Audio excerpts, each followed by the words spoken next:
네, 반갑습니다. 반갑습니다. 제가 10년 전만 해도 강의할 때는 불교 진리의 입장에서 강의를 해서 사람들이 참 좋아하더라고요, 그때는.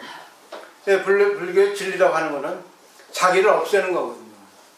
근데 불교의 진리는 아무것도 없는 공인데, 공이라는 것도 상대적인 세계에서, 말하자면 평등이라는 것도 차별에 의해서 평등이 있는 거죠. 모든 거는 상대적이거든요. 근데 지금 와서 보니까 이제 그것이 제가 한 부분에 치우쳐서 얘기를 했거나, 내용은 좋은데 실천할 때는 조금 부족하지 않나 하는 생각을 했거든요. 근데 이번에 제가 덕분에 일본에 잘 다녀왔는데, 거기서 제가 이제 여러 책을 많이 샀어요. 많은 책을 샀는데, 덕분이죠. 그 중에 이제 하나, 그 내용이 오늘 내용입니다. 불교에서 270만 부가 팔렸던, 베스트셀러가 됐던 그런 책인데, 그러니까 사람의 평가는 얘기하는 법에 다 나온다는 거죠.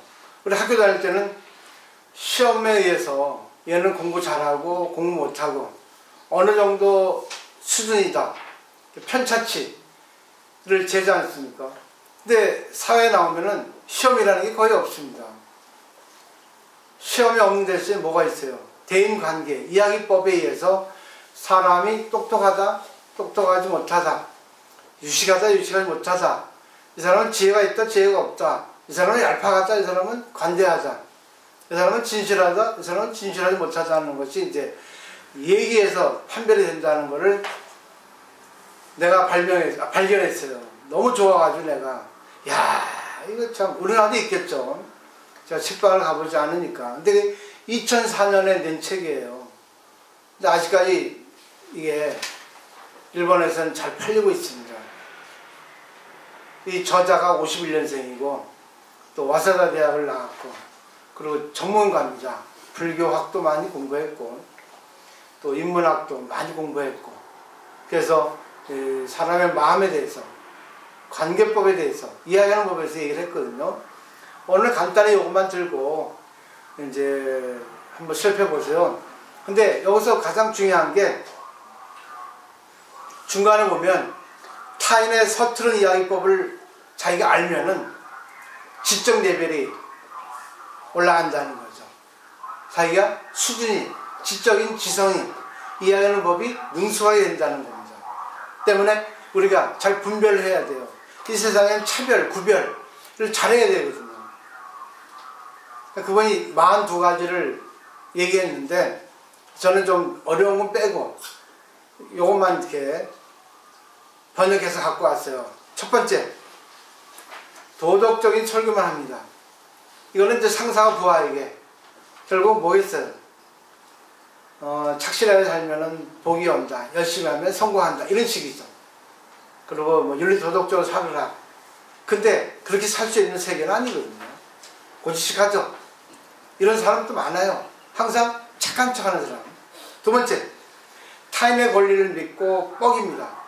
말하자면 내 남편이 누구요, 내 친구에 누가 있다, 이런 것들, 나는 어디에 가봤다, 항상 자기 주위에 누가 있다는 거를 내세워서 자기를 갖다가 내세우는 거죠.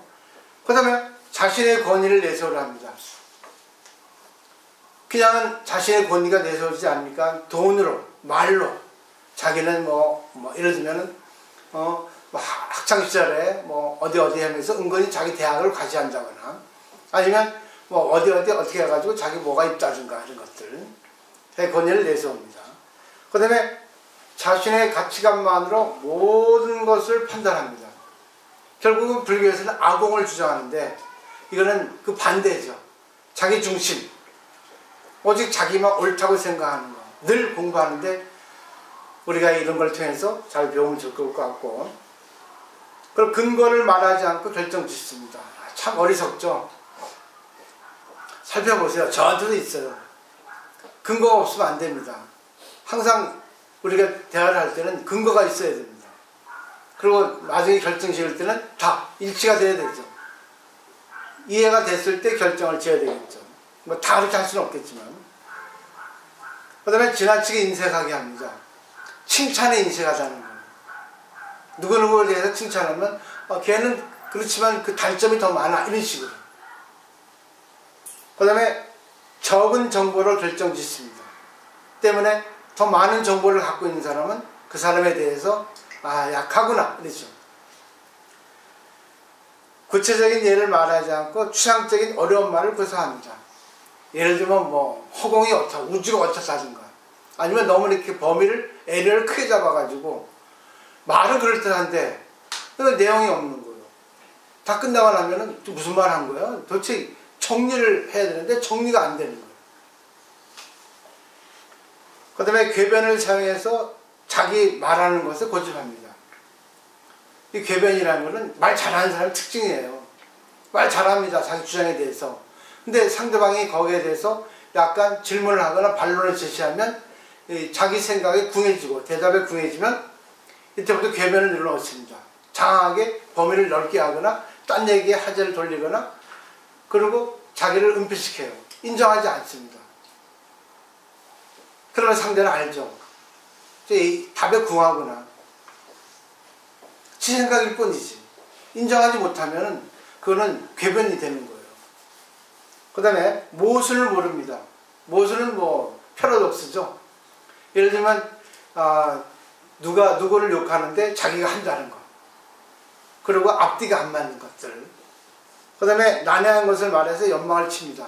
어렵게 얘기하는 거예요. 이 말 잘하는 사람이 아닙니다.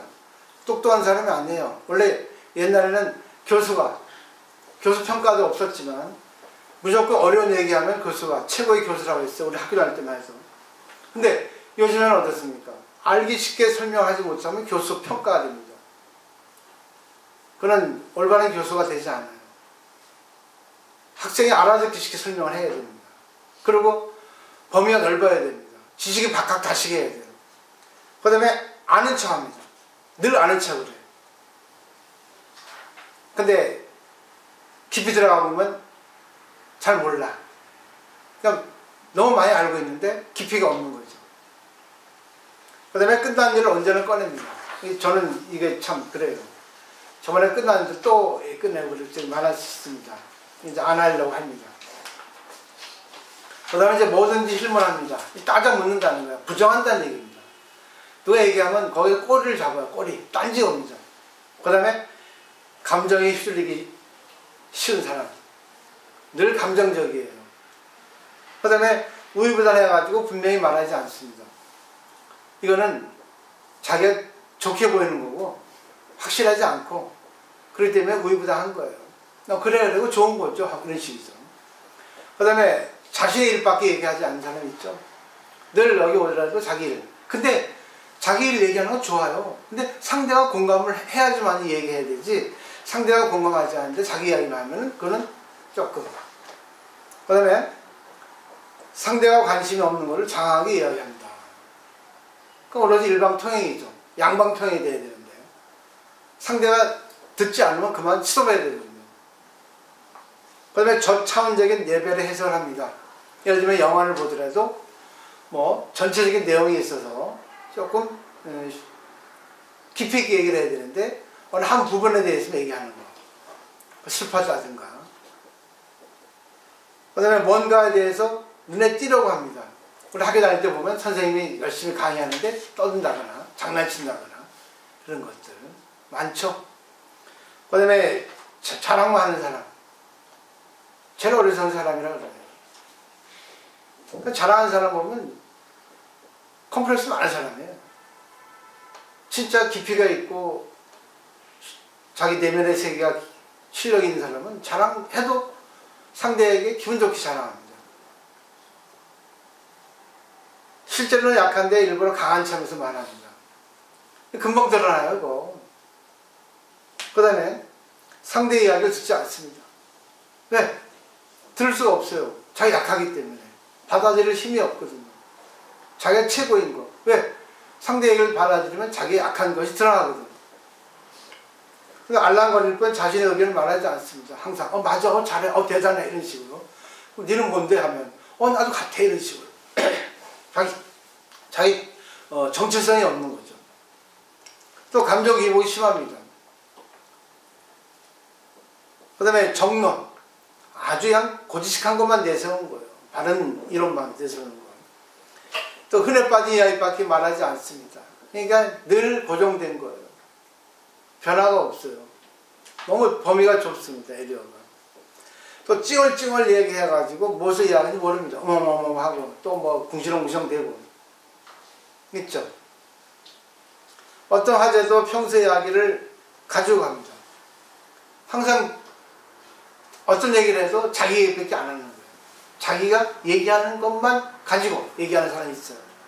남의 뭐 어떤 거에 대해서 얘기를 해도 자기 일에 대해서만 얘기하는 거. 자기 생각 범위에서, 자기 얘기하는 범위에서 떠나지 못하는 사람. 상대 얘기에 공감을 못하고 들으려고 하지 않고 그런 것들이 있죠. 또 차별의식을 얘기하는 사람이 있어요. 이건 뭐냐면 항상 이 세상은 차별이에요. 근데 저 사람은 저런데 남이 왜 그러냐 하면서 그런 거죠. 항상 부정적인 거죠. 근데 그 다음에는 좀 봐줄 수 있는 것 정도랍니다. 지금부터는. 남의 생각을 바로 그대로 받아줍니다. 요즘은 또 이 정도는 입을 수 있죠. 받을 수 있죠. 그 다음에 감동하는 버릇이 있습니다. 귀엽잖아요. 착한 척 합니다. 귀엽잖아요, 이것도. 그죠? 항상 보면 자기는 상대방이 남이 누구, 어떤 뭐 지적을 하고, 남에 대해서 뭐 조금 이런 걸 안 좋고, 좀 뭐 고쳐야 될 부분이다, 이렇게 하면은, 자기는 뭐예요? 그럴 수 있죠. 뭐 이해해야죠. 이런 식이죠. 깊이가 있는 사람은, 그렇죠. 그런 것도 있었군요. 나 몰랐는데, 고맙습니다. 이게 바로 반면교사거든요. 상대가 잘못한 거를 통해서 자기의 모습을 보는 거울로. 근데 착하지 않은 사람은 상대가 이렇게 해서 뭘 얘기하면 자기를 믿고 얘기해 주는 건데 그에 대해서 부정하는 거예요. 이게 바로 수준이 낮은 사람이에요. 그 다음에 너무 정중합니다. 항상. 그렇기 때문에 연막을 치는 거예요. 상대가 얘기하는 것에 대해서 분명히 이런 걸 저런 걸 좀 이렇게 잘 받아서 피드백이 돼야 되는데 그 사람 무조건 예. 무조건 공손하고 정중하고 진중하고 그런 거죠. 그리고 나타나는 현상 그걸 정확히 받아내지 못합니다. 상대가 무엇을 얘기하는지 지금 어떤 사건인지 정황이 어떤지 상황이 어떤지를 분명히 모르는 거. 한 부분만 보는 거예요. 자기 입장에서. 그래서 시야가 좁은 사람. 뭐 어쩔 수 없어요. 이거는 공부하면서 배워나가고 자기를 성장시키면 되니까. 또 청정한 듯한 이상론만 말하는 거예요. 다 비슷해요. 내용은. 대동소이합니다. 또 스포츠 신문 등의 지식을 자신의 의견처럼 얘기합니다. 스포츠 평론가 있죠? 해설가. 하면은 그를 보고 자기가 생각한 것처럼 얘기를 하는 거죠. 예를 들어 가지고 뭐 일본을 가보지 못했는데 가본 것처럼 인터넷 보고 그거를 이용해서 얘기하는 거예요.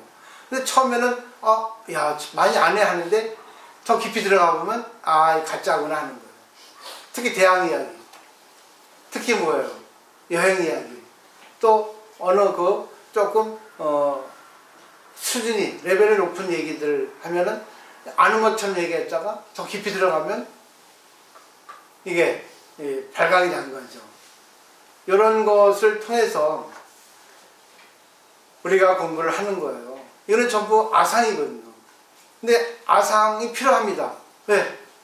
나라는 게 있어야지만 상대하고 관계가 되고 서로 공감대 형성하고 자기를 성장하고 상대하고 관계 좋고 사회를 갖다가 조금 성장시켜주고 행복하게 갈 수 있는 그런 길을 가게 되거든요.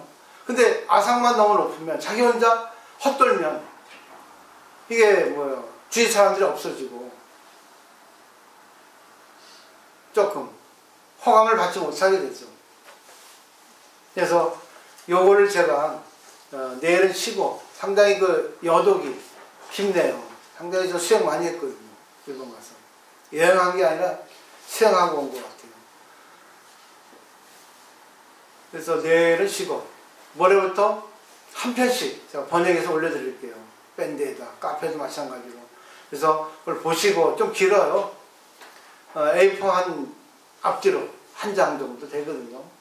그래도 그걸 좀 보시고 조금 이제 이런 걸 알고 내에게 있는 걸 고치고 상대에 있는 걸 좀 보고 이렇게 거기는 그 대안도 있고 포인트 다 있더라고요.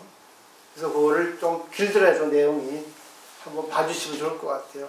오늘은 간단하게 요거 통해서 제일 중요한 건 뭐냐면 자신에게 있는가 상대에게 있는가를 보고 아주 진실하게 솔직하게 받아들여 가지고 고치지 않으면 안 된다는 거예요. 저도 다 있어요. 이거. 근데 잘 안 하려고 노력하죠. 그 사람도 마찬가지예요. 다 정도의 차이일 뿐이지 다 있거든요. 네, 인간이기 때문에 중생이기 때문에 중요한 거는 우리가 공부하는 이유는 내 자신을 얼마만큼 성장시킬 수 있는 거 이게 중요합니다. 오늘 제가 그 밴드에 글 올렸잖아요. 오늘 작가들이 얘기하는 거 시인들이 얘기하는 거는 너무 깊어요. 내용이. 그걸 통해서 우리가 불교를 조금 알기 쉽게 해설을 하고 남에게 도움을 주시면 좋을 것 같아요. 그러니까 기쁜 거는 아이스크림 갖다 하고 슬픈 거는 딱딱한 것이 갖다 하잖아요. 아이스크림은 금방 느낄 수 없이 금방 지나가요. 순간이에요. 달콤하고. 근데 슬픈 거는 딱딱하니까 내가 그걸 갖다가 마셔서 침으로 녹여가지고 그걸 소화시키자면 안 되거든요. 근데 슬픔이 있고 괴로운 것이 있어야만 문제거리가 생겨야만이 내 자신 속에 있는 숨어있는 걸 창조할 수 있는 거예요. 그게 바로 불교 수행입니다. 근데 우리나라 지금 불교 수행은 거꾸로 되어 있어요. 무조건 맞춰줘야 돼. 그 불교가 거꾸로 가고 있으니까 말하자면 공덕이 없는 거예요.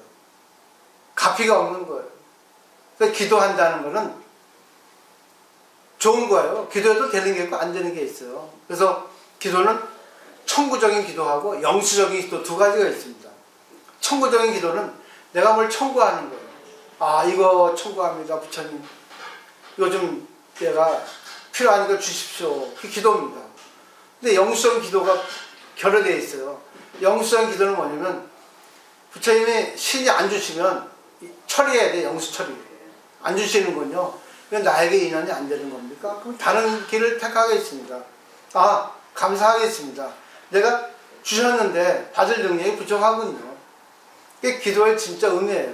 근데 내가 뭘 바라고 기도를 하게 되면 내가 그거에 맞게 실천을 하게 됩니다. 정신세계를 높이게 돼요.